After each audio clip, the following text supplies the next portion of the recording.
What's up mga bossing? Update tayo sa Maxxie 160 from Bristol Motorcycle. So for today's vlog, sasabihin natin yung full specification or technical specification ng Maxxie 160 as per Bristol Motorcycle. So ito ay possible lumabas next month or within this quarter ng December.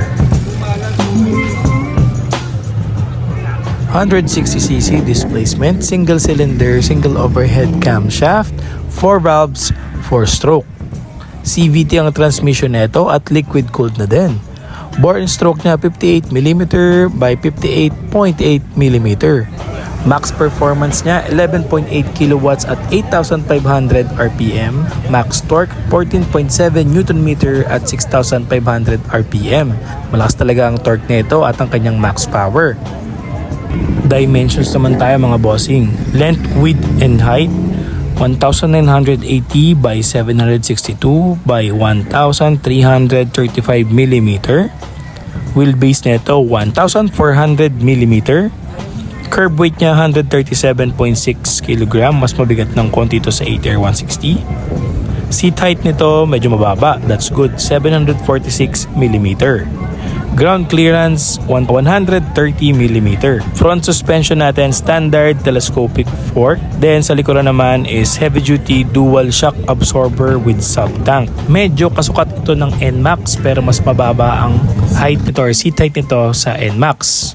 Wheels and brakes naman tayo mga bossing. Front tire size natin is 110/70/13 and fully loaded with disc brake.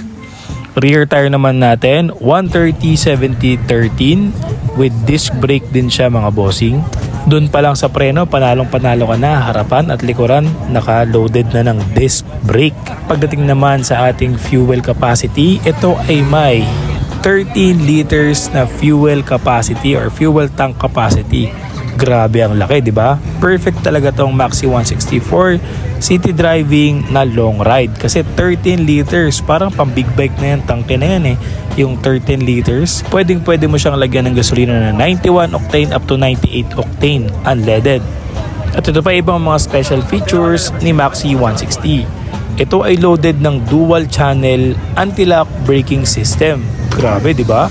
So, dual disc brake na ang preno, meron pa itong dual channel ABS braking system. And loaded din ito ng traction control system, ignition system, electrical fuel injected. And pagdating naman sa kanyang panel, ito ay merong digital colored panel na very unique and dual cluster panel na para ding sa X-Max 300.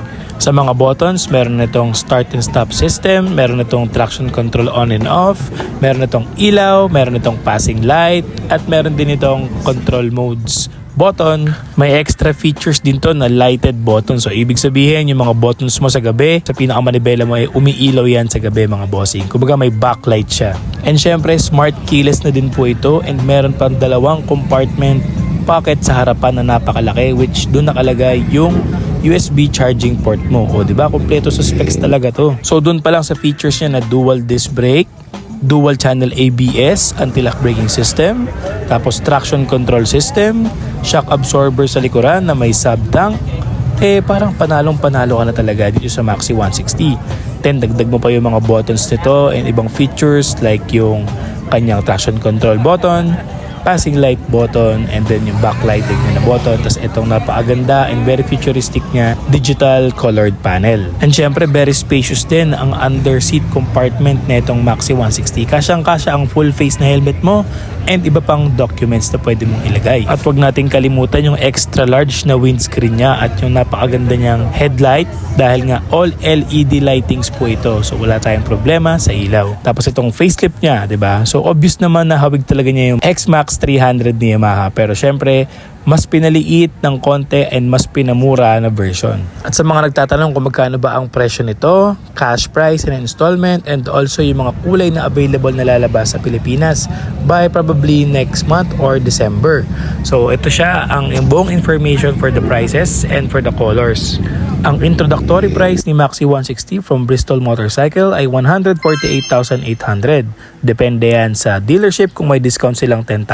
And for installment naman, ang down payment nito is 29,760 na mayroong 5,370 monthly for 36 months.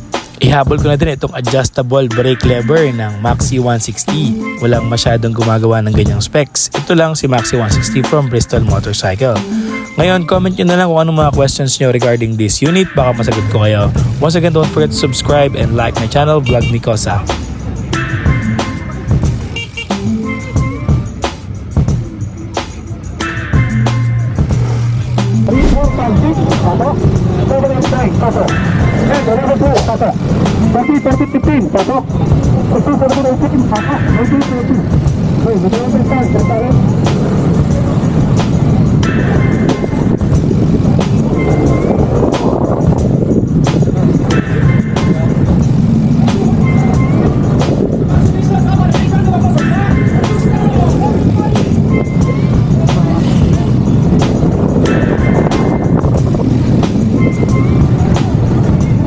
Okay, 5 minutes pag sa, hold you, 5 minutes pag sa.